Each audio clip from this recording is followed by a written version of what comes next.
uppermost in my mind was to come up with a new direction.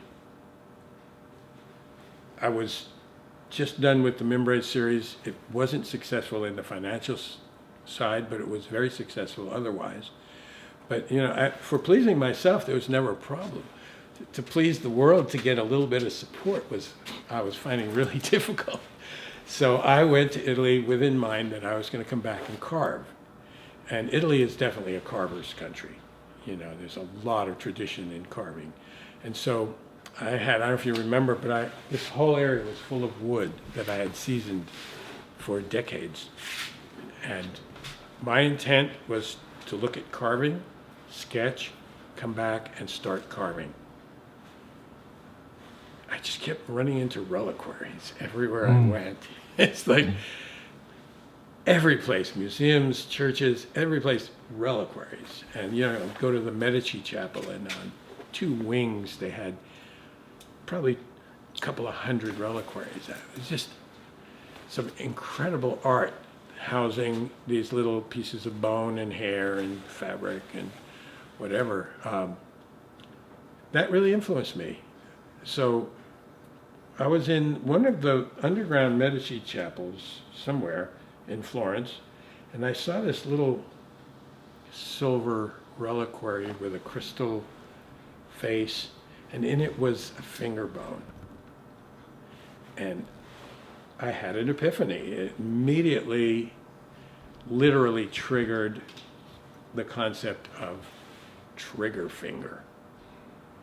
So this finger had a little bend in it, and I thought, trigger, I'm going to do a reliquary with a trigger finger and call it that, and I'll incorporate guns and bullets. And of course, I never owned a gun, and let alone bullets, and so I had to start from zero. But when we got back to the States, I decided to start researching, finding the materials. And I did my first one, and then I thought I was probably only going to do a couple. I still thought I was going to carve. By the time I did my second piece, I thought, this is so loaded. This has so much potential for expression about my concerns about war and the proliferation of armament everywhere and arming kids in Africa and Afghanistan. And, my political awareness kind of all gelled around that idea of reliquaries. And since religion is sort of universal, though it varies from place to place, it's still a universal, I thought I could play with the religions. So I started, and of course the easiest is Catholic, because they're so ornate, and it's easy to emulate this ornate quality that's intended to attract young minds. And so that's where I started. And shortly after, I had my first show, and they were all reliquaries. None of them were architectural yet, although they started representing architectural, because some of the medieval reliquaries were like little Gothic churches and stuff. And so all of that was kind of swimming around in my brain, and I recognized that you can't just make fun of Catholics' involvement in this. This is everybody's doing it, the Jews, the Muslims, as well as the Catholics and Protestants. So I thought, okay, I've got to incorporate other religions, but they don't do relics. It's like Jews and Muslims don't have relics, so I had to come up with some other device. And so I thought I'll use other religious paraphernalia or none, and use the temple as the symbol of that religion. And so that's how it evolved into architectural approach. So I started doing small churches and synagogues, and they just got bigger and bigger. And after the cathedral, I thought I wouldn't do any more big ones, but then I ended up doing that bombed mosque, and I thought that was really successful. But these big ones take so long and take so much money. And so there's no profit. I'm lucky to get $10 an hour. So, but I have the restoration business to fall back on, and I could make money that way and still make what I want.